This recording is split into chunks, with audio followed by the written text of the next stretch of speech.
You're listening to Oilersnation Radio, presented by the Nation Network. Subscribe for free on iTunes, Spotify, or wherever you get your podcasts from. Thank you very much, Lisa. Welcome to Oilersnation Radio, episode 116. I am Bag Milk here with Rick, Tyler Remchuk, Nation Dan. We're going to break down all things Edmonton Oilers and NHL, as we do every Friday here on Oilersnation.com or wherever you get your podcasts from. First, I want to start off the show by giving a shout out to our friends at skipthedishes.ca. Currently, they're offering a 25% rebate on commissions for local independent restaurant partners and 0% commission rate for any new restaurants joining the network during the restriction period. If you're looking to get yourself something to eat this weekend, check out skipthedishes.ca. Gentlemen, very exciting news for all of us this past week when it was announced, kind of revealed, that on January 13th, the NHL is coming back for a 56-game season. Let's go! Absolutely, let's go. Now, whether or not that is a January 13th is a firm start date or not, who cares?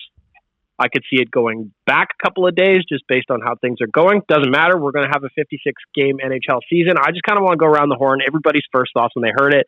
For us, here at the Nation, we were actually doing our Tuesday team meeting. Every Tuesday, to take you behind the scenes, we do a team meeting. All the boys, we jump on a Zoom call. We talk about what's going on behind the scenes. And then that's when Zach Lang, Nation Network news director, dropped a little nugget into the call saying that the NHL and players had agreed on a 56-game season starting on January 13th. Around the horn, Mr. Tyler Yaremchuk, I imagine you were very excited about the news. Yeah, good news, man. I mean, last week I threatened to make them my cold performers if they didn't get their shit together, and they got their shit together for me, so I'm proud of them.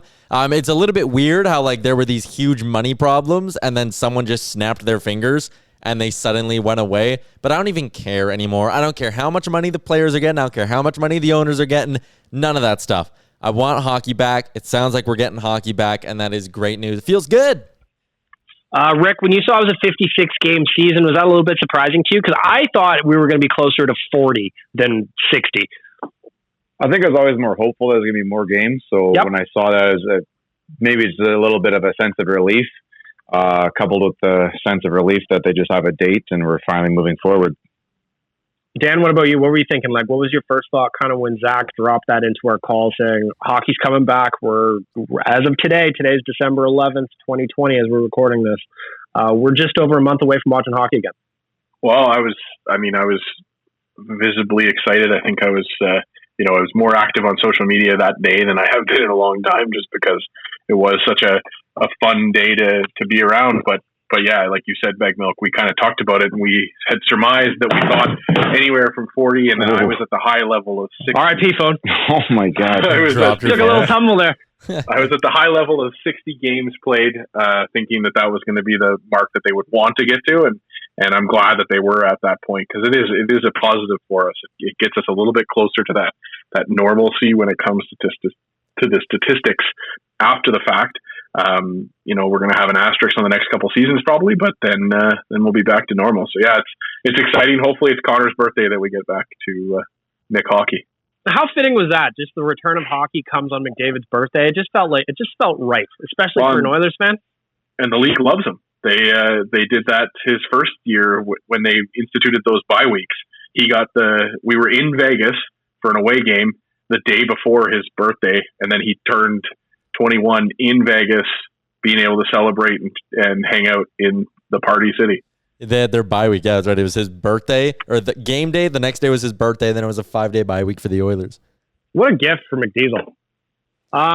Looking at a 56-game season, obviously it's nowhere close to the 82 that we're used to. But again, I thought it was going to be closer to a 42 or 48-game season. So I was pretty stoked. Yeah, I'm pretty pumped. And January 13th is not that far away. We're just over a month away from watching the start of the NHL season. For all of us that kind of cover sports and do this podcast, it's nice to actually have some real life hockey talk that we can do as opposed to just guessing. But that kind of led me into something that we've been avoiding for a while because we had no idea how many games the season was going to be. Now we can do some way too early points predictions. Yes. And that's what I love. I love points predictions. I love doing this kind of, let's see where this goes. So I've got some numbers. Specifically today, I want to touch on our two stars. I want to talk about Connor McDavid, and I want to talk about Leon Draisaitl. So before I get you guys to do your guesses, I'm going to give you their points per games from last season. So in 64 games played, Connor McDavid had 97 points. Hilarious. That works out to about a 1.54 points per game. Draisaitl had 110 and 71. That's 1.55. So they're very, very close. Now, over a 56-game campaign, that would equate to 86 points for McDavid, 87 for Leon Draisaitl. Mr. Nation Dan, I'm going to start with you. We're going to start with the captain, Mr. Connor McDavid. 56-game season, assuming that he is healthy and he is angry, because I assume that not playing hockey for this long is the first time in his life that he's done that. What is your points prediction for Connor McDavid? And I'm going to write these down, and I'm going to probably forget to bring these up at a later date when we actually know the answer. Okay, few factors for me. Connor McDavid's longest off season since he was probably like 8 years old. A full off season of being able to relax and chill and then work out. I think it's going to be a monstrous number from him this year. I'm saying 99 points. I always love your enthusiasm, Dan. You make me happy. Saying it. I'm doing it. Let's go for it. If he gets to 99 points in 56 games, that is going fucking supernova. Yes, I think he is, though. I think this is the year that he goes supernova. We've already talked about it with Leon Draisaitl getting a lot more marking from defensive teams. I think that Conor is going to be the forgotten guy. 99 points. Let's go. I like you, Dan. Rick, Dan coming in hot with 99 off the stock for McDavid in 56 games. Where are you at in your points prediction for McDavid? Yeah, not very often. I'm like the reasonable one here, but I'm going to throw it right around what he was last year. So he'd be about 85 points for me. So 85 for Rick. So we got 99 with the high bid. If we're playing Price's Right rules, he is the high bidder right now. Mr. Tyler Yaremchuk, you were looking at Connor McDavid's season. He has had a full off season. He's now got 6 PCLs. He has recovered from COVID-19. He is probably been working out like a madman, I would imagine.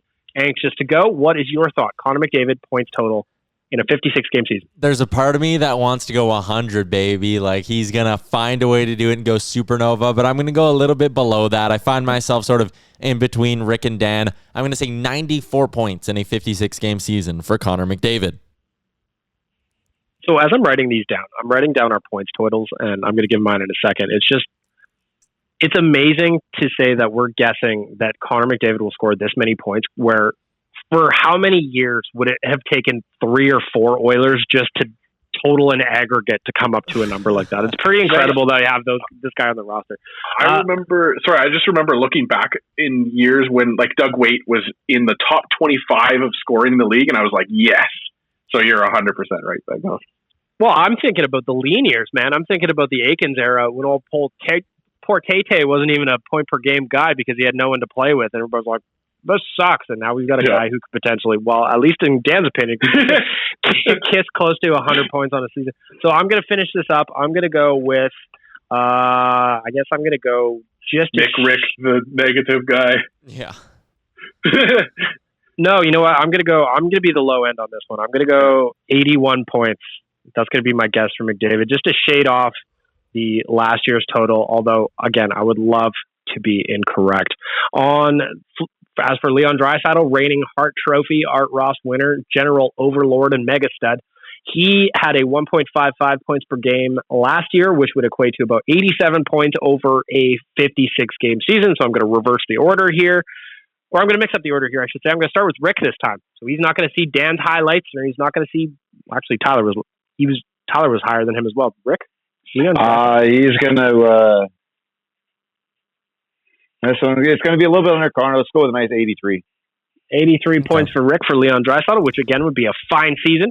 I'm going to go to Tyler this time. Yep. Mr. Yaremchuk, your points prediction for Leon Draisaitl. Agree with Rick. I think this will be the year McDavid leads the team in scoring again. So for one Leon Draisaitl, I will say 91 points, 3 points below Connor McDavid. I'm going to go again. I think that Connor's going to go ridiculous this year. I'm going to say he's 79 points for Leon Draisaitl. So far, I'm the low bid. Mr. Nation Dan, are you drinking the Kool-Aid? Where are you at on Leon Draisaitl? You came in hot with a 99-point prediction for Connor McDavid over 56 points, or 56 games, I should say. Leon Draisaitl, your points prediction, please, sir. So this is basically just, am I the eternal optimist, or am I just hedging my bets to win one of the two? And I'm the eternal optimist. Please. We're going 92 points for Leon Draisaitl. So Dan is the high bidder here on both Conor and Leon. He's got 99 for Conor, 92 for Leon. Rick's got 85 for McDavid, 83 for Draisaitl. Tyler's got 94 for McDavid, 91 for Draisaitl, and I'm 81 and 71 or 79 respectively. Either way, if both of those guys can come up with those kind of seasons and they can stay healthy, then I'm feeling pretty confident that they're either going to make us look great or we won't care because the Oilers are winning something, and I think that's what's important. Off the top of your head, how do these guys play in key situations, like against Canadian teams? Like every game is going to mean something, right? There's no sleeper Minnesota games. There's no weird, like that's not going to be a thing. Every game is going to mean so much more. It's always going to be the Canadian teams. If I had to sit there without looking at any numbers at all and just kind of think about it, I think they both step up pretty well in these types of situations. Maybe getting towards that 90 is not going to be that crazy. I also think that these games are going to be officiated sometimes when the Oilers would play the LA Kings or the Chicago Blackhawks in the regular season and Drew Doughty, Jonathan Toews, Anze Kopitar get away with bloody murder because the refs are like, oh, well, we're not calling that. I think when there's two Canadian teams on the ice, I think the games will be officiated very even, and I think the Oilers could get even more power plays than maybe we're used to. I think the only and here I am being the eternal optimist and then I'm throwing out a devil's advocate, but the only thing that kind of plays into that is that there's going to be lulls. They're still human, even if they are superhuman. So there is going to be times where they're going to come up against Toronto, and Leon will have to be called on, whereas Conor is usually the guy that goes ahead and goes supernova in those games. So it'll be interesting to see, just because it's going to be a grind of a season against those same teams, and they're going to have the book written on you too. So it's going to be fun to watch both ways.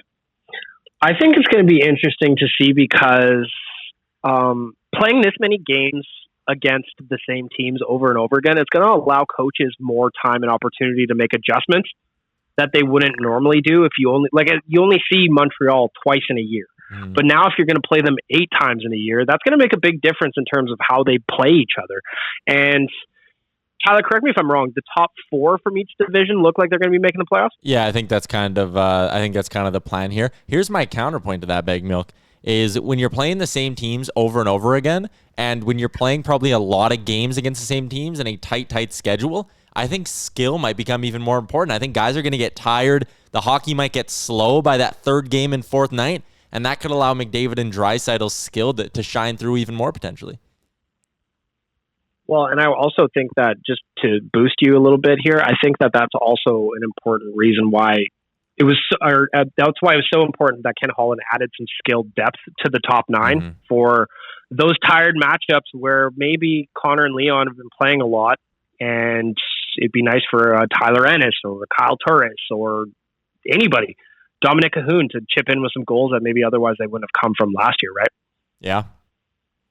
Dan, when you look at playing the Canadian teams over and over again, do you think it's beneficial to play the same teams over and over in terms of coming up with a game plan, or do you think it's going to be more difficult? I think it's definitely going to come down to the coach that you have in place, and we have one of the top coaches in Canada, I would say, for tenure at least, and Tippett has traditionally been able to show that he can change his team style when need be. Even though he's more of a defensive guy, we've seen offensive flourishes from this team. So I think that plays into it. But I think that the other kind of element that we're not really talking about enough, I think, is that it's going to be firing up, because you're going to have some rivalry games. There's going to be a lot more rivalry games, a lot more emotional games between the Leafs, the Canucks, and the Flames. A guy like Jujhar Khaira, this is prime season for him to become that player that he was 2 years ago and be able to kind of realize his potential. So, and a guy like Cassian too, get that fire in his belly and be able to really kind of lay it on thick to these teams. It's only good things for this team going forward, that maybe other teams don't necessarily have that same physical element that the Oilers possess on the bottom of their roster. Rick, I want to give you the last word on it. You watch a ton of football, whereas, coaching can make a lot of difference in terms of tactics going against another team. Do you think it's a benefit or a hindrance for the Oilers to be playing the same team over and over again? I mean, both sides are on the same boat, but do you think it makes it easier or more difficult? You know what? I actually think it's going to be the condensed little mini tournaments. Like if they're doing like baseball series, that's going to be the more important factor rather than just playing a team you always play. I mean, you end up doing that all the time, right? So you're kind of used to that. But yeah, no, seeing them play 3 and 5 or, some condensed that we're not used to, I think that's when you're going to see the differences really pop up, and the speed and the skill that the Oilers have. I think that, it really gives them a benefit against some of these other teams. Looking just around the league, the easy answer would be the most difficult matchup for the Oilers might be the Leafs as an example. But if, in your opinion, Rick, you're already shaking your head, who's the most difficult matchup in the Canadian division for the Edmonton Oilers? I don't know. Maybe it's not difficult. Maybe it's not the most difficult, but I think the best team that matches up against us would be Vancouver. I'm a little bit suspect on their goaltending, but if he's done what he's done in the past, that could be a big part of it. Calgary, I honestly think they've slipped back a little bit. Toronto's right there with us. It's to me, there's the 3 teams in Canada, us, Vancouver, and Toronto, and then half a rung down is kind of everybody else. I think it's going to be a battle of those 3 teams. Mr. Nation, Dan, looking around the Canadian division, all Canadian division, who do you see as the most difficult matchup for the Oilers? I think we lost Dan. Very interesting, Dan. I'll step in here, though, and I'll go ahead and say I'm not too worried about the Vancouver Canucks. I think that's a team that maybe took a bit of a step back during the offseason.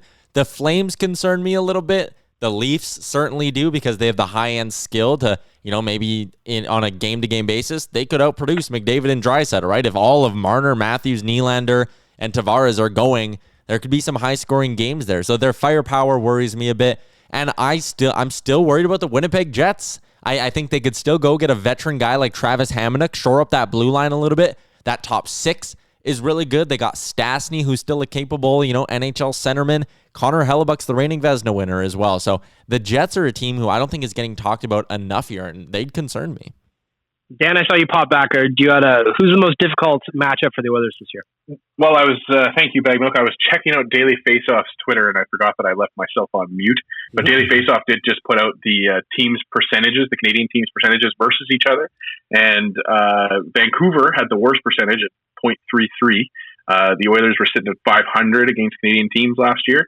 And then the Montreal Canadiens and the Winnipeg Jets were actually the best 2 teams in the Canadian division, according to records against each other. So I've gone on record as saying I think the Winnipeg Jets are a 1 goalie team, and that's pretty much it. And so that's always worrisome though for the Oilers, because we tend to bring the best out in goalie sometimes. So that's an issue. But I think the toughest matchup for us is always going to be the Toronto Maple Leafs.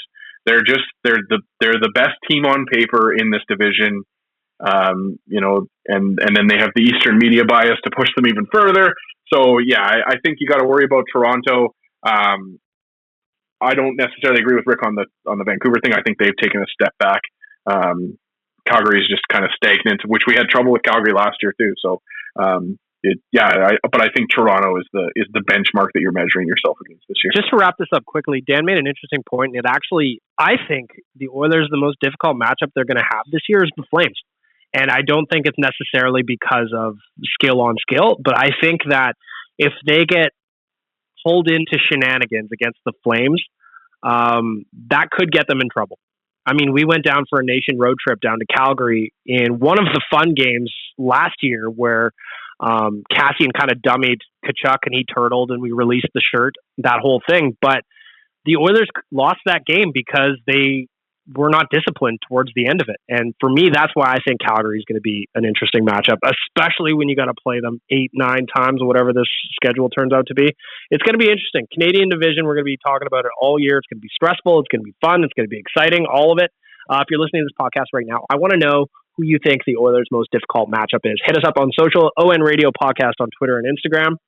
We will include some of your thoughts in next week's episode. Before I wrap up this segment real quick, another way too early points prediction. My boy, Ryan Nugent-Hopkins. Last year, he was at 0.94 points per game. He had a horrible start to the year, October, November, very quiet for him. And then he went on a heater to close out the season, one of the most productive wingers in the NHL. Simple question for you guys. Is this the first year Ryan Nugent-Hopkins is a point-per-game player for the Edmonton Oilers, seeing as we've already got him slotted in with either Conor or Leon on the wing? I'm going to start with Rick. Can my boy finally be a point-per-game player in the NHL, Rick? You're down straight, he can. Of course he can. That's the answer I wanted. Dan? Yes. I mean, it's, like we've kind of touched on it already with a depth conversation. And so, yeah, he's going to be on one of those top two lines probably all year.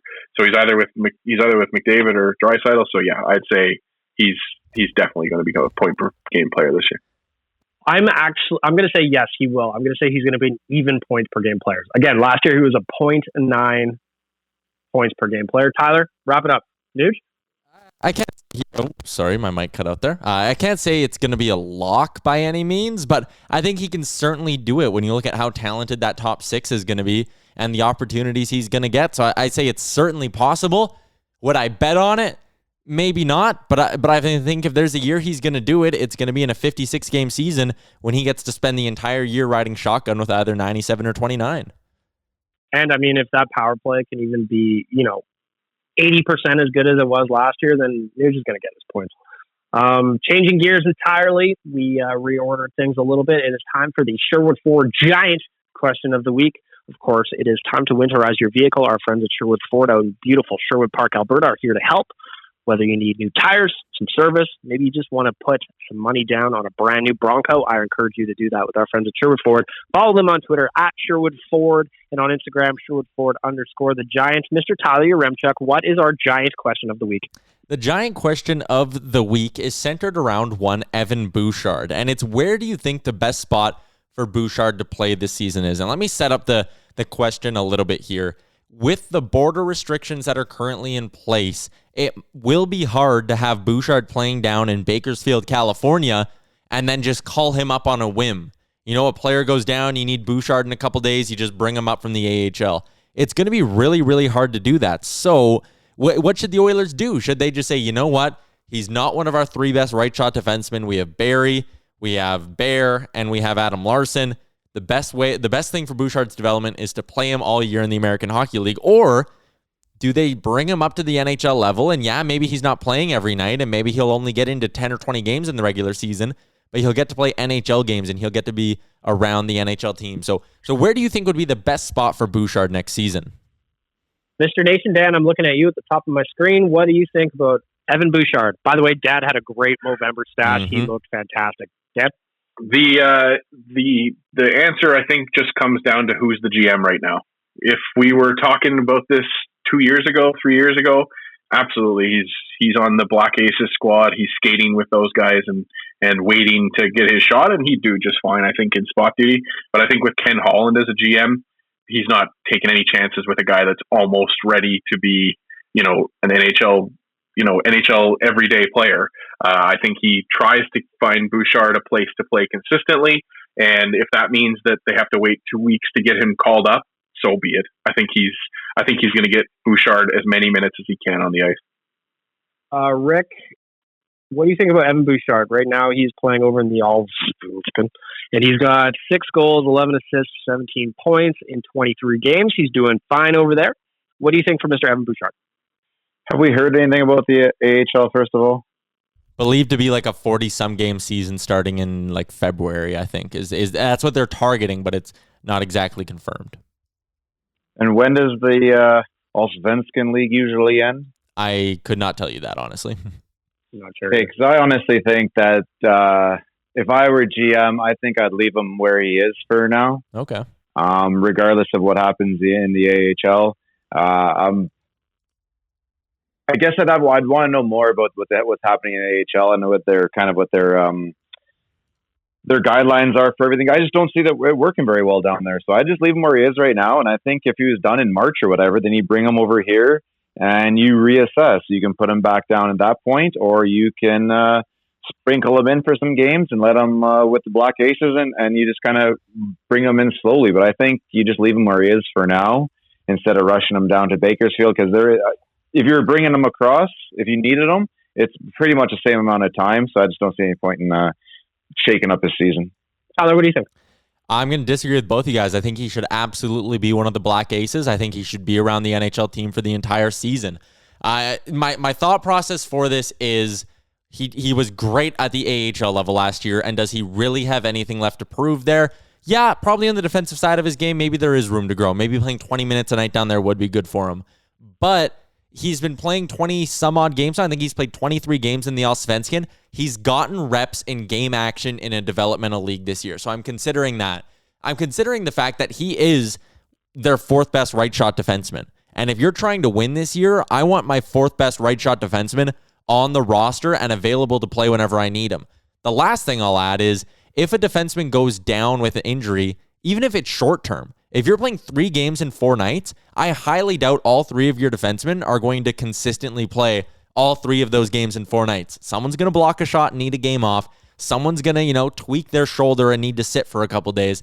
I want Bouchard there ready to go. And I honestly think that with the condensed schedule, there's going to be a lot of opportunities for him to play. Like I said, I think he can get into like 15 or 20 games this year without any defenseman having a major injury. Just like I said, guys blocking shots and going down and him needing to fill in quickly. I think practicing against NHL players, there is some value in that as well. So I want my fourth best right shot defenseman up with the big club. And at this point in Bouchard's development, I think I would prioritize, 20 NHL games over 44 American League games, especially when you consider he's had 20 plus games in the Allsvenskan already. I'm going to wrap this up by agreeing with Tyler, actually. I think they should bring Bouchard over as quickly as they can. I was actually the most surprised with Rick's answer because I thought this would kind of be close to the Kailer Yamamoto situation from last year where he got the first half of the year in a developmental league. But for me, my biggest concern is injury. I don't know that Adam Larsson's back is going to be able to handle a full year. There's going to be somebody on that right side banged up eventually, and who would be the other option? I guess. I mean, I think Bouchard should come over. That's just my thoughts on those leagues over there usually end in March, though, right? You see guys come across all the time. So if he came across a month, 6 weeks into the season, that's kind of giving them, let them finish the year over there, and then in 6 weeks. You've got a guy who, you can sprinkle in. Hopefully you won't need him before that. Obviously, there's a lot of hopefully that those top 3 or whoever number 7 is that we're bringing in is able to handle the spot duty. But I think being here for the last half of our season, 100%. And so there's a toss up between leaving him over there and then bringing him over at the end of the season or bringing him right over. And I figured that he's probably not going to see a lot of ice at the very beginning, so why not just leave him there for a little bit? It's weird, right? Because normally right now Evan Bouchard would be in the AHL, and if the Oilers needed him, he just pops on a flight and comes up, and away we go. But now you got to think of quarantines, you got to think of international flights, and it's going to be. I also think it's going to be interesting to see that we're going to get our answer probably sooner than later, because this is a tweet from Gregor yesterday. Hearing the Oilers will use Nate Arena to start training camp with the World Juniors in town. Also that Holland would like players in town by the 23rd. During the playoff restart, some players arrived at the last moment and a few weren't in peak condition. He does not want a repeat of that. So here we are today on the 11th. The 23rd is less than 2 weeks away. So we're going to get an answer here soon. When do they get the vaccines over where he is? Like if he got let's just say like it's England and they get it sooner than the rest of us. Let's say he gets the vaccine. Does he still have to quarantine when he comes over? Because because you have the vaccine, you can still be carrying it or whatever, right? I'm not a doctor, but I don't think the vaccine suddenly makes you not have to quarantine. Yeah. Right. As of right now, if you get the vaccine, you're going to have to wear a mask continuously because your body can fight off the virus and it's telling your body to fight the virus off. But you could still be carrying it and projecting it to other people. And is wherever he's at, is that in coordinates with the whole Calgary thing where it's only a 2-day quarantine and a couple high-speed tests, and if everything goes well, you're out in 2 days? And you know what? That's actually the one thing I didn't really consider, I guess, Rick, is that if Bouchard's in Bakersfield and he can fly up through Calgary, I believe McDavid did that, and I believe some Oilers employees were doing that as well, where they went through the Calgary airport, did the rapid test, and only had to quarantine for whatever it is, like 3 or 4 days. So maybe that's a way for the Oilers to get their American League prospects up here quicker than maybe I was thinking in my answer, but still. But there's sorry, go ahead, Dan. There's also the element that we don't know, the unknown that we don't know, which is there's still a bunch of free agents out there. And there's still guys that they could potentially bring in, especially if they're talking about. I've heard mention of the push for giving one salary this year, like all kinds of wild things that could change the whole financial structure of everything. And then you could sign a guy that like a Jan Ruda or a Madison Bowie or a Slater. Wouldn't we know about this already? Wouldn't it have been announced in the whole? Yeah, so that's the interesting thing is there's talk. I was to Dan's point of like maybe tagging a franchise player for this upcoming season. So could you imagine just being able to tag Conor as a franchise player and open up $12 million? Well, it might be something where they say the franchise tag is only available for people from like $5 to $8 million or something weird like that. What's this franchise tag then? Because it's not like footballs. It's a push by agents and players to say like teams are going to need the ability to have more players on their roster, and some teams are already beyond above the cap, right? So it's a proposal right now. It's not anything that's been agreed to, but we don't know if that happens. And if that does happen, I bet you anything that Ken Holland goes out and tries to sign his own taxi squad worth of players. I mean, I'm not holding my breath on the franchise tag, but like it is interesting because according to puckpedia.com, they tweeted this out yesterday. 11 teams are currently over the cap right now. So that's a problem. That's a problem. And we're one of them, are we not? Are we not 800 grand over? Might be, yeah. Yeah, we're... or 89, sorry. We're negative 89 according to Puckpedia. Yeah, just a shade under 90,000, but that's still without Ethan Bear. Yeah, that's fair. But I mean, you can boot Chase on down to the AHL, and you can do that too. But you can put Chase on down to the and save a 1.1 or something like that as well.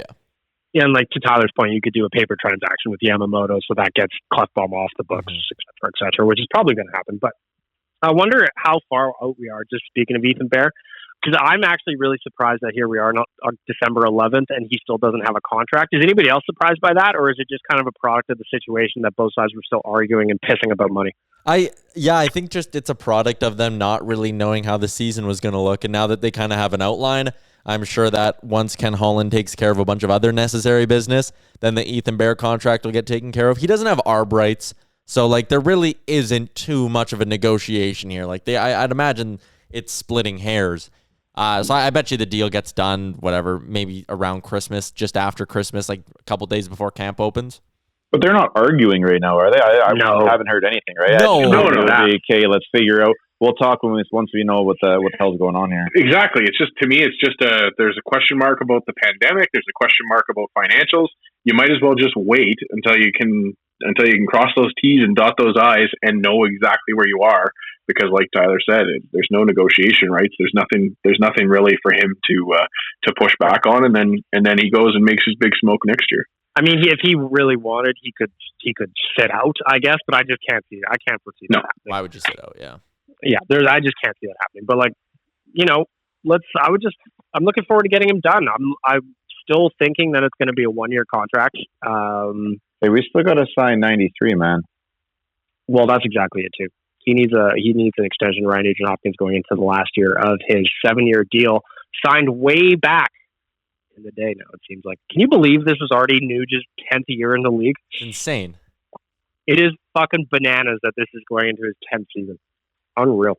Like we are now on Bag Milk. This might make you cry, but we're on the back 9 of his career. I know, man. I know. It's weird. I was thinking about that, not with Nuge specifically the other day, but you know how in the off season everybody does those like filler things. Like if you were to start a franchise right now, who would you pick? And then I saw people being like, "Well, why not Crosby? Why not Crosby?" Well, if you think about it, fucking Sid's in his mid-30s now, and that's the weird one for me because Sidney Crosby's draft year I was like 19 or whatever when he was drafted. So that one's a weird one for me. Seeing a guy that was like the next one into the back half of his full career. That's very bizarre. It's fucking weird. Same with Ovi, man. Even when he went salt and pepper, I was like, oh shit, salt and pepper Ovi. Watch out. Salt and pepper Ovi's been a great Ovi still though. Oh, he's fantastic. Again, we talked about him a couple of weeks ago where he's one of the saddest parts of all this missed hockey that we've had over the last few seasons, because who knows how many goals he would have actually ended his career with. The guy is, without a question, in my opinion, the best goal scorer that this league has had in a long, long time. Going back to our points prediction, though, now that I'm wondering, who do you think scores more goals this year, McDavid or Draisaitl? The easier answer is probably Draisaitl because he's more of a shooter, but is that necessarily the case? How about McDavid training a little with Austin Matthews? Maybe some of that goal-scoring prowess from number 34 in Toronto will rub off on McDavid. Maybe that's why he went. He was like, Austin, teach me how to score more goals. Listen, if Conor could add Austin Matthews' release to his repertoire, he would be fucking unstoppable. Yeah. He would be one of the most devastating players this league has ever seen, and he already is fast. He would still have to use it, though. Oh, and that's what you do. Like, I do think a part of it. Let's face it, he's got a ridiculous shot, too, and he just doesn't really use it as often. If McDavid sat down and just focused one whole offseason on, like, I'm going to figure out ways to score more, and just during the year committed to, like, I'm just going to try score. Scoring is going to be priority number one. I bet you he'd score 50. Well, we were just talking about Sid, and he challenged himself at the end of the 2008-2009 season that he wanted to score more goals. The next season, 2009-2010, he came up, popped 51, and got the Rocket Richard trophy. So it's doable. I wouldn't put anything past a player like Conor, because I would love, wouldn't it be great? Like, I know last year we had the Whatever It Takes documentary about his recovery, and everybody was like, holy shit, this guy's work ethic is insane. Could you imagine just being able to fly on the wall to see what he's been working on this entire time? Yeah. Be crazy. He's like, I want to be faster. And we're like, how is that possible, Conor? You're already the fastest man on earth. And he's like, no, I can do better. More. I can't wait. Another one is right. Speaking of McDavid, he's back in town. Tyson Barrie's back in town. Handsome Tom putting those out there. I love seeing that the guys are just here early for the voluntary workouts. Does that get you excited when you see that the boys are kind of uniting? They're playing at Rogers Place. Tyler, what's that like for you? Like, you love hockey. Yeah, like, I mean, again, I would watch a live stream right now just of what they're kind of doing on the ice. It's good, man. It's starting to feel like when hockey's on, there's just that sense of normalcy, right? And even during the summer, even though there weren't fans in the stands and all that, like that 2 hours when you can sit down and just watch the Oilers play, have a few drinks, everyone's active on Twitter. It feels like, I know this is going to sound weird, but it feels like the good old days, right? And the guys showing up to the rink now, we're getting close to training camp, all that. It's starting to feel like we're inching a little closer to the good old days, and I love it. Rick, what about you? Boys are back in town. Yeah, it just feels like that's what you have to do in order to get the season going. So it just feels like we're at step one or maybe step two now, but we're moving forward. And I guess you just like hope that the worst is behind us and the season's just around the corner now. Dan, you getting excited?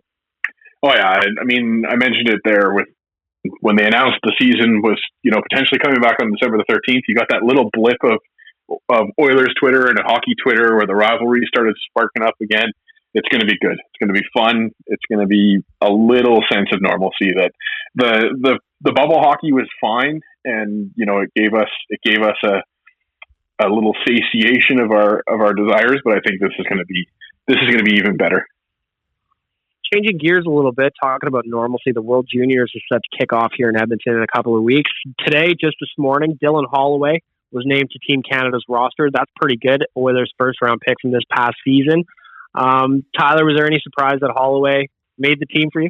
No, not at all. I think, 14th overall pick last year. He was kind of a shoo-in. I think what he brings, and maybe the reason he made it and a guy like Jarvis didn't end up making it, is Holloway has that defensive responsibility, and he can also play the wing. He can play center. He's a good penalty killer. Like, he brings a complete game that not a lot of young prospects do, and I think that's going to make him a valuable part of this Team Canada.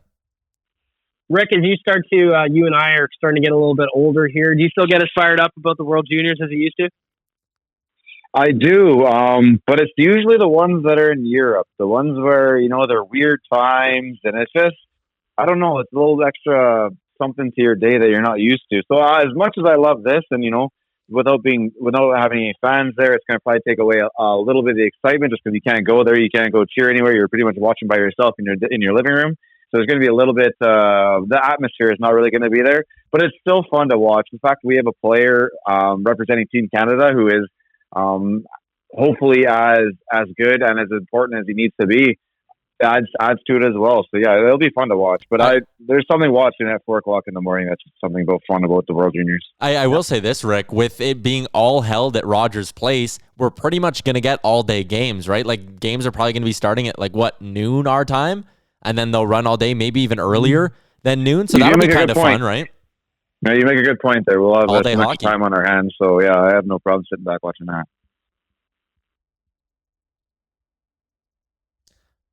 What's going on right now? I don't know. Is it just me and Rick? Rick, I think it's just me and you right now. Bagmilk's glitching out. Dan's back. All right. Here. I'm here. So World Juniors, I'm excited about it. I think for me, there was definitely like a more palpable excitement when I was a little bit younger and around those guys' age more so. It's hard for me to criticize them as much just because they are kids now to me. So there's that element, but you still enjoy it. You love watching a team, put on the Canadian sweater and play with pride and excitement there. But there's definitely something that I think it's like post high school into university kind of like prime watching time. But now it's just kind of cheering for Canada, happy to be there. But if they don't win, you understand they're still kids and you get it. The drama at the tournament's always amazing too, right? Just because they are like the mistake-filled hockey, the high-scoring games. And I think Canada will have some seriously high-scoring games when you compare their goaltending to maybe some other teams, but also the forwards they have. The drama at that tournament's always great too. It is great. And you touched on something, Tyler, that I really enjoy about the World Juniors. They don't play perfect hockey. Yeah. It's not uncommon at the World Juniors tournament to see a 4-1 lead swing the other way with some wild sequences. So I still love it. I'm with Dan, though. When I was in high school, we used to watch every game together. We would all get together as a crew, watch the World Juniors. Is a little bit different, but I still enjoy it. I think it's fun, but also I'm with Rick in the sense that it's fun to get up at like 6 a.m. and start drinking beers just because the World Juniors on. It gives you an excuse. So I'm looking forward to it. I'm also looking forward to making an announcement here, Tyler. Do you have like some kind of breaking news button that you can hit? No, actually, we probably see if we were an organized podcast, what we would have done is planned something for this announcement. I got like played like the World Juniors theme or something. Oh, hold on, let me see if I can bring it up. We've got what kind of buttons you got here for some breaking news? Let's hit me some options here. Oh, I'll take that. That works. We just signed a deal with Hockey Canada to help them promote the 50-50 throughout the World Juniors tournament. We are a city that loves our 50-50, so we stepped up and said, yes, Hockey Canada, we can help you push the 50-50. And what they've given us for the help is we're going to be giving away some signed Team Canada jerseys. They've got all the boys signing them. We've got 4 to give away. 2 are going to go out on Oilers Nation on Twitter, at Oilers Nation on Twitter, and 2 are going to go out on Flames Nation, at Flames Nation on Twitter. So that's pretty cool. Hockey Canada is giving us some jerseys to give away, so you're going to see some contesting coming up during the tournament. I'm excited about it. I'm excited to watch Dylan Holloway. I'm excited to give somebody a new Team Canada jersey for Christmas. Who doesn't want that, Tyler? You'd look great in that. I know. And actually, those jerseys they got for this year are pretty sweet as well. The other thing I wanted to say, we haven't talked enough about Philip Broberg. That guy, Broberg was good in last year's tournament. He is hoping Sweden gets through and all their COVID stuff is able to get sorted out here, but Broberg's going to be one of the best players at this tournament. He's going to be, well, first of all, he's having himself a season in the SHL in general. He's taken a sizable leap forward. I'm actually going to be hooking up with Ufe from Elite Prospects to do kind of another interview series on him because he's got a chance to watch a couple of his games, and he said he's pretty impressive. So in 23 games so far with Skellefteå, he's got 2 goals and 6 assists for 8 points, which is he already matched his totals from last year, but in half the amount of games. So I'm really looking forward to seeing him at the World Juniors as well. Hopefully, right? Another thing I want to talk about just while we're talking about prospects, how could we not mention the heater that Carter Savoie is on right now? Carter with the University of Denver he cannot stop scoring goals. He scored another one yesterday. And Tyler, you watched him a lot when he was with the Crusaders. I know we talked about him a little bit after the draft, but is this a surprise to you that so far he's already got 6 goals in 5 games for the University of Denver. All he does is score goals, so it doesn't surprise me when I see Carter Savoie score goals. I mean, if you count the playoffs and preseason, I probably watched him score like 100 goals at the AJHL level. But the fact he's adapted to college hockey this quickly, it's surprising. And I do think, remember, he still is a 100th overall pick, so you want to temper expectations a little bit. But a lot of draft experts, Scott Wheeler, Bob McKenzie's list, they had that guy as a second rounder. And the fact he fell to the Oilers when he did, I said it at the time, I said it was criminal that he's falling that low. And I got hit with, you're just being a homer because you cover the AJHL and his skating isn't good, his conditioning, his work ethic. People threw out a bunch of bullshit excuses, and it was people who didn't watch him play as much as I did. And that's what was frustrating, is people are like, he's lazy, his body language is bad. And it's like, 1, it's not. 2, he knows how to fucking score goals, man. He puts the puck in the back of the net. What else? What more do you want from a winger? He scores goals, and I can't believe he fell as far as he did. It's been great watching him score the way he has here. And the Oilers, it's not very often you can say this. If they redid that draft, which just happened in October, he doesn't make it to 100th overall. If they redid it today, I bet you he's a 2nd or a 3rd round pick already. Like he should have been. The people that were talking about fitness and skating, is that a legitimate issue that he can work through here as he gets through his NCAA career, or is that something that's overblown in your opinion? I think both can be correct. I think it's something that's absolutely overblown. It clearly doesn't hinder his game at all. But there are moments where you watch him play where you kind of, turn your head to the side and go, okay, maybe could have done something different there. I mean, when you look at him, he doesn't come off as like an absolute physical specimen, right? Like he's a little bit shorter. Throughout his AJHL career, there were never like concerns about his weight or anything like that, though, partially because he was the best player on the ice most of the time and he scored as many goals as he did. So I think like with all prospects, there's a certain physical maturity that he's probably going to go through between now and when he eventually looks to make the leap to the pro levels. But I don't think there are conditioning problems in his game or anything like that. Correct me if I'm wrong, Tyler. Does this sound eerily similar to the kind of things that Phil Kessel hears? I think so. And again, people love to be like, Phil Kessel's fat, haha. And it's like, okay, well, he's fat, but he probably should have won a Conn Smythe one year with the Penguins, and he's one of the best goal scorers of the last 10 years in the NHL. So you can call him fat, but he's going to score on you twice. Well, and one of the things that I've seen with his highlights, especially yesterday, there was the one that he missed on just after he scored his goal yesterday. It looks like it's instincts to me with that kid.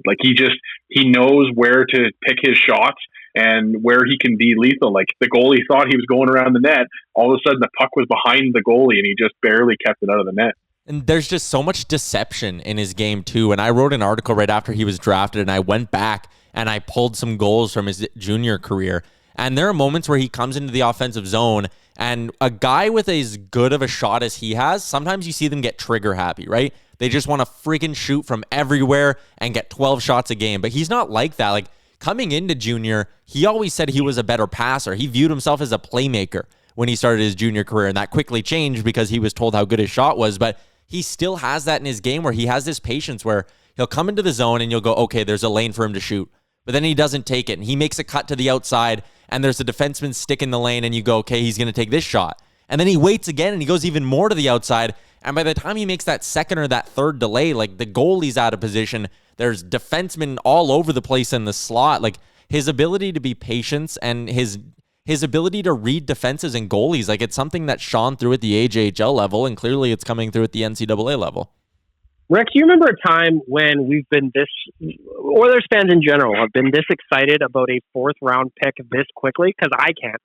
I was going to say probably every summer. I mean, it doesn't matter who we pick. We usually get behind them and see a little glimpses here and there that we maybe put a magnifying glass to make them a little more important. But I think this is good. You've seen a player who excelled in one league. He's taken the step to the next league, and he continues to excel. So maybe there's a little more to getting behind this guy than there is some of the other guys we've jumped on board for before. So it looks good, but I'm just going to sit back, continue to watch, and continue to hope that he just keeps getting better. Well, and to that point too, Bag Milk, I think you point out something that I think is really important is the fact that we are hockey starved as a fan base. And so we've got some prospects playing in leagues that they would be playing in whether hockey was going on or not NHL wise, but we're able to focus in on this stuff. And when we see Carter Savoie name come up on the ticker, we were paying attention more so than maybe we were if Connor McDavid had just got 3 goals last night and we're watching that. It might just be a nice little footnote, but now we're like, yes, when can Carter Savoie start playing the wing with Connor McDavid? It's the only hockey highlights we get right now is Carter Savoie goals. Yeah. But you know what, Carter? You're making life great right now. Love what you're doing down with the Pioneers in Denver. Here's hoping that he can keep filling the net down in the NCAA. But importantly, as everybody here has mentioned, this is just the start of his NCAA career. This is a prospect we're going to be watching for years. He's not going to be a pro anytime soon. So let's just enjoy him for what he is right now, because there are no guarantees. But early on, he is looking very, very good. Tyler, it's time to get your buttons ready. Okay. We are looking to do the Tourism Jasper hot and cold performers. We are welcoming our friends from Tourism Jasper back to the podcast. Go further. Discover more. Venture beyond with land, water, and air experiences in Jasper this winter. Jay was just out at Marmot Basin last weekend. He said the skiing was fantastic. The snow was great. And if you want to do something socially distanced, head on out to Jasper and enjoy the national park that we have in this wonderful province. As we do every week, we're going to start with our veggies. It is the cold performer of the week. I'm looking at Dan. He's at the top of my screen. Nation Dan, your Tourism Jasper cold performer of the week.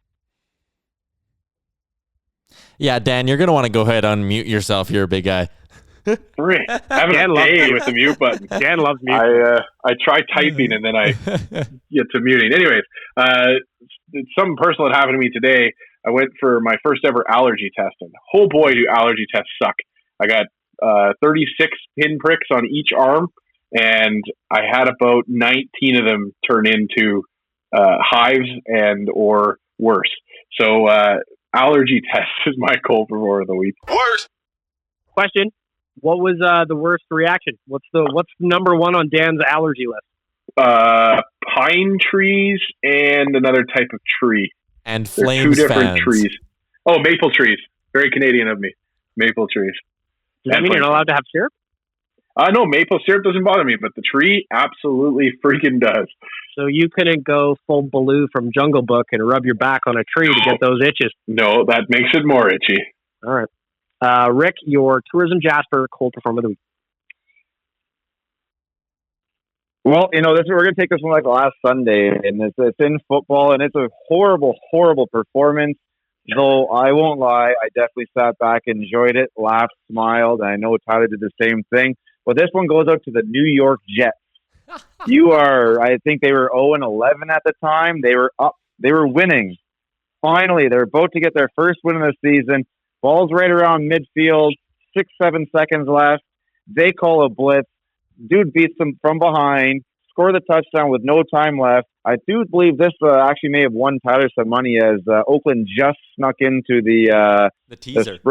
Yeah, exactly. They snuck in there. So this goes out to the New York Jets, because that was awfully embarrassing. Are you thrilled? I'm not. I was.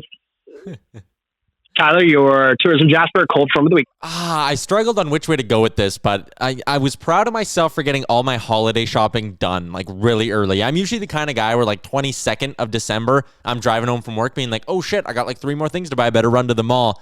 This year I was good. Got ahead of the curve, got everything done, sat down last night to wrap them. I hate wrapping paper, and I don't want to be lazy and just put it in a bag, so I always try to wrap everything nicely. But wrapping paper is beyond frustrating, man. You go and like, you have a system down for the first one you wrap, and then you go to the next box and it's a slightly different size, and like the corners aren't fucking folding properly, and then like something on the other side's ripping right as you're putting on the last piece of tape. I hate wrapping paper. That's a joke. That's an absolute joke is what it is. My ability to wrap stuff is a fucking joke, Lindy Ruff. Lindy Ruff would probably agree with that. My Tourism Jasper cold performer of the week this week, I've got 2. One is going to go I would have had a perfect betting weekend myself, but the fucking Steelers lost. And then also Dan's mute button. Both my Tourism Jasper cold performer of the week. Boy. Oh boy. Oh boy. Oh boy. I love that button.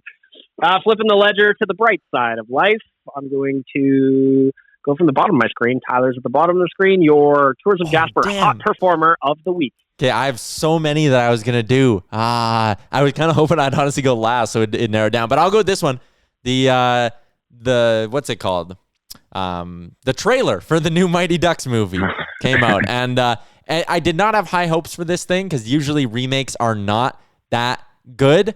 But this new Mighty Ducks movie actually looks like it'll be kind of funny and actually seems like a decent little movie here. I don't think, it's going to win an Oscar or anything like that. But I think for a hockey fan, it reminds me of my childhood. So I'm going to go ahead and give the new Mighty Ducks movie, that trailer they dropped, that's my Hot Performer of the Week. Cash money. Emilio Estevez looking like he's retaining water these days, though. Rick, your Tourism Jasper Hot Performer of the Week. This may seem a little selfish, but it's going to be me. And let me tell you why. Unfortunately, I'm taking something away from everybody that I'm sure they would have very much enjoyed, but I was able to keep out of the basement in my fantasy football league this year. This year has been stressful. We do the you've got to do something bad if you come in last, right? So 2 years ago, 24 hours in Denny. Last year, dude had to run a half marathon. Oof. This year, we have decided upon that you have to do a boudoir photo shoot. Gets turned into a calendar. Yes. And then sold with all the proceeds going to whatever charity. So, for the last couple of weeks, I was sitting right down there. Then I got up by a couple, and I felt pretty good. And then I played the last place guy, and he beat me. Then he had another win. Next thing you know, we were tied for last again. So I've been sweating it out. But in the last 2 weeks, I was able to get up. I'm actually in third last place, I think, to finish it off. But I can sit down and watch football now a little bit nicer because I know that I will not be taking these damn photos. I'm gonna do two buttons. This one. Hot Performer, you're fired up. I'm also going to play this one. I'm upset. Because we don't get the boudoir photo shoot of Rick. I would have loved a boudoir calendar. Oh, I'm not. You guys have no idea how stressful that is some of these Sundays. You would have sold some calendars, Rick. Buddy, we could have had one up at Nation HQ. It would have been great. Terrified where they may end up. So, you should have sold some units. They're not out there. Oh. Yeah, you could have moved. You should just do it anyway. Oh, that's upsetting. That's another cold performer of the week for me, is that Rick doesn't have to do a boudoir calendar. Mr. Nation Dan, your Tourism Jasper Hot Performer of the week. Well, I mean, we're getting back to hockey season here, and we're getting back to hockey, so I think I'm going to give my hot performer to Carter Savoie for his absolutely scorching start to his NCAA career, and you can basically pencil him in for next year on the top line, I think. Carter Savoie, my hot performer of the week. The big guy is smoking hot. The big guy is smoking hot, although he's an average-sized guy. My Tourism Jasper Hot Performer of the Week goes to Nation citizen Nicholas Jolie for the Oilersnation version of the jerseys he made for us. There's a home, there's an away, there's an all-black one that really looks murdered out that I loved it. I thought they were really cool, and when he sent me those, I was just like, oh man, these are the best. So go follow his account, outlinedesign.sports on Instagram. We also posted it on nation_ON. Nicholas Jolie, your Oilers Nation jersey concepts, my hot performer of the week. He's a hot guy. He is a hot guy. You would look hot. Man, I really wish I could get one of those black jerseys because they look great. They're sick. And there we have it. Another edition of Hot and Cold Performers. I want to thank our friends at Sherwood Ford, the Giants, GetTheDishes.ca, Cornerstone Insurance, and Tourism Jasper for making this all possible. I want to thank each and every one of you for listening. And I want to thank Nation Dan's mute button for working when he actually presses it and remembers, because he had some excellent takes that we just didn't get to hear. I also want to congratulate the boys for being back in town and you for being very, very handsome and continuing on with that mustache, Mr. Tyler Yaremchuk. You look great. Before we started recording the podcast today, he was twisting it while he was deep in thought, and he was pulling those three hairs together and rubbing them around, and it looked real nice. It's addicting, man. You get a full beard there, you're playing with that thing all the time. You lose it, and next thing you go to play it, and there's nothing there. And it takes a good week to get used to it. Mm-hmm. Rude. Tyler, I hope you keep that thing straight through until 2021, because I feel like you look great. From all of us at Oilers Nation Radio, this is episode 116. Thanks for listening. Have a great weekend, everybody. Shout out Damien. Best wishes. Thanks for listening to Oilers Nation Radio, a member of the Nation Network of Podcasts. Make sure to follow us on all of our social media to stay up to date and never miss a podcast.